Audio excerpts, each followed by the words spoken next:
नमस्कार, स्वागत आहे तुमचं आपलं मराठी यूट्यूब चॅनल आरोग्य मित्रमध्ये आणि आपण ऐकतात विश्वासू आरोग्याविषयी गप्पा फार्मसी सोबत. तर आजचा विषय आहे किडनी म्हणजे काय आणि ती निरोगी कशी ठेवायची. किडनी नाव जरी छोटं असलं तर हे खूप मोठं काम करणारे एक अंग आहे. तर चला जाणून घेऊया तिचं महत्व, आजार आणि तिची योग्य आपण काळजी कशी घेऊ शकतो. आपल्या शरीरात 2 किडनी असतात, पाठीत कमरेच्या वरच्या बाजूस. तसंच किडनी आपलं रक्त स्वच्छ करते, त्या रक्तातील घाण, औषधाचा अंश आणि अतिरिक्त पाणी गळतात. शरीराचं संतुलन राखतात, ती शरीरातील घाण बाहेर टाकते आणि आपल्याला निरोगी ठेवते. किडनीचं मुख्य काम म्हणजे शरीरातील घाण गाळणं, त्याचबरोबर ते रक्तदाब नियंत्रण ठेवते, शरीरात असणारं मिठाचं प्रमाण, सोडियमचं प्रमाण हे नियंत्रित ठेवते आणि आपली हाडे मजबूत ठेवते. म्हणजेच शरीराचं फिल्टर आणि पाणी समतोल करण्याचा अधिकारी म्हणजेच किडनी म्हटलं तरी काही वावगं ठरणार नाही. तर जाणून घेऊया किडनीचे आजार का होतात. मधुमेह ज्याला आपण शुगर म्हणतो, त्याचबरोबर उच्च रक्तदाब म्हणजे बीपी, कमी पाणी पिणे, जास्त मीठ, तिखट खाणे आणि डॉक्टरांच्या सल्ल्या व्यतिरिक्त वेदनाशामक गोळ्या आपल्या गावात जास्त घेतल्या जातात. गुडघेदुखी, कंबरदुखी यासाठी याचाही फरक आपल्या किडनीवरती दिसून येतो. तर जाणून घेऊया किडनीचे आजार कोणते. पहिला आहे अॅक्यूट किडनी इंजुरी, त्यात अचानक किडनी काम थांबवते. दुसरा आहे क्रोनिक किडनी डिसीज, सीकेडी म्हटलं जातं त्याला. हळूहळू किडनी कमजोर होते. त्याचबरोबर किडनी स्टोन, पाण्याची कमतरता, मिठाचं जास्त प्रमाण, त्यामुळे खडे तयार होतात. उदाहरणार्थ एखाद्याला ताप झाल्यावर गोळ्या घेतल्यामुळे किडनी थकते, ते अचानक झालेलं नुकसान. पण काही वेळा साखर, बीपी, एखाद्या वर्षानुवर्ष चालू असलेली एखाद्या औषधं यामुळे किडनी कमजोर होते, यालाच क्रोनिक आजार असं म्हटलं जातं. कमी पाणी पिल्यामुळे किडनी स्टोन सुद्धा होऊ शकतो. तर जाणून घेऊया की किडनी काम कसे करते. याचा मुख्य भाग सुरुवात होते की नेफ्रॉन पासून. नेफ्रॉन हा किडनीतील अतिशय सूक्ष्म, अतिशय लहान महत्वाचा घटक आहे. हा किडनीत सुमारे 10 ते 12 लाख नेफ्रॉन असतात. हेच ते नेफ्रॉन असतात जे रक्त शुद्ध करून मूत्र तयार करतात. हे नेफ्रॉनची रचना कशी असते, याचे पार्टचे नाव काय काय आहेत. तर पहिला येतो ग्लोमेरुलस, त्याबरोबर ट्युब्युल्स, त्यामध्ये प्रॉक्सिमल कॉन्व्होल्युटेड ट्युब्युल, डिस्टल कॉन्व्होल्युटेड ट्युब्युल आणि लूप ऑफ हेनले. त्यानंतर येतं ते कलेक्टिंग डक्ट. प्रथम तर जाणून घेऊया ग्लोमेरुलस हे अत्यंत सूक्ष्म रक्तवाहिन्यांचे एक जाळ आहे. याच ठिकाणी रक्तातील पाणी, मीठ, वेस्ट पदार्थ हे वेगळे केले जातात.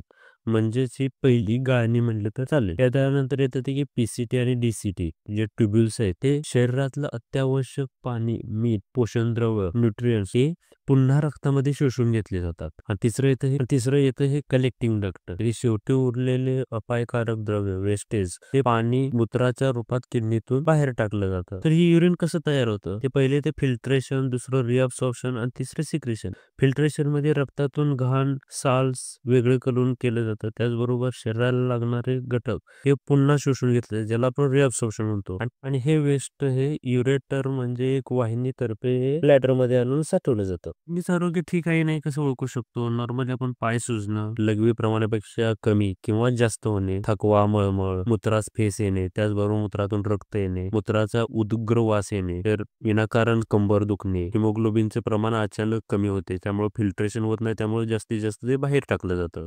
त्याचबरोबर चेहरा सुजणे, जर हे लक्षण दिसले तर जसं की सकाळी चेहरा सुजलेला वाटतो किंवा लघवी कमी किंवा जास्त होऊ शकते, तर लगेच डॉक्टरांचा सल्ला घ्या. उशीर केला तर हे किडनीचं मोठं नुकसान टाळणं हे कठीण होऊन जातं. तर यासाठी टेस्ट कोणत्या आहेत. पहिला आहे ब्लड टेस्ट, ज्यामध्ये सिरम क्रिएटिनिन लेवल चेक केली जाते. दुसरा आहे ब्लड युरिया टेस्ट, त्याचबरोबर EGFR म्हणजे एस्टिमेटेड ग्लोमेरुलर फिल्ट्रेशन रेट, जिथं किडनी किती नीट शुद्ध रक्त करते ते कळतं. तिसरी ही युरिन टेस्ट, त्यामध्ये अल्ब्युमिन आणि प्रोटीनची टेस्ट केली जाते. तिसरा ही रुटीन युरिन आणि मायक्रोस्कोपी, त्यामुळं रक्तामध्ये असणार जे याला प्रथिनं म्हणतो, रक्त किंवा जंतू आहेत का नाही ते समजतं. आणि तिसरे ते अल्ट्रासाऊंड, ज्याला किडनी स्टोन आहे किंवा ज्याला सूज आहे, ती सूज का आहे हे कळतं यामध्ये. तर या किडनीचं आरोग्य कायम ठेवण्यासाठी आपण काय काय सवय टाळायला हवे. कमी पाणी पिणं, मूत्र दाबून ठेवणं, तंबाखू, सिगरेट, मद्यपान, त्याचबरोबर वेदनाशामक गोळ्यांचा, पेन किलर्स म्हणलं जातं, वेदनाशामक गोळ्यांचा वापर, जास्त मीठ आणि तिखट. अनेक जण कामात असताना मूत्र दाबून ठेवतात, पण हे खूप धोकादायक आहे. किडनीचं आरोग्य टिकवून जर किडनी मजबूत ठेवायची असेल तर त्यासाठी आपण काय काय आहार घेतला पाहिजे. पहिले तर पाणी, दररोज 8 ते 10 ग्लास पाणी पिलं पाहिजे. फळेमध्ये आपल्या आहारामध्ये सफरचंद, पपई, संत्री या फळांचा समावेश केला पाहिजे. त्याचबरोबर भाज्या असतील. आणि जेवणामध्ये तिखट आणि मीठचं प्रमाण हे कमी ठेवलं पाहिजे. घरच्या अन्नाला प्राधान्य दिलं पाहिजे. त्याचबरोबर जंक फूड, फास्ट फूड हे टाळलं पाहिजे. तर दैनंदिन जीवनात आपल्याला काय काय करू शकतो, प्रॅक्टिस अडवाईस काय काय आहे. तर सकाळी उठल्यावरती कोमट पाणी घ्या. मिठाचं प्रमाण आहारामधलं कमी करा. त्याचबरोबर रोज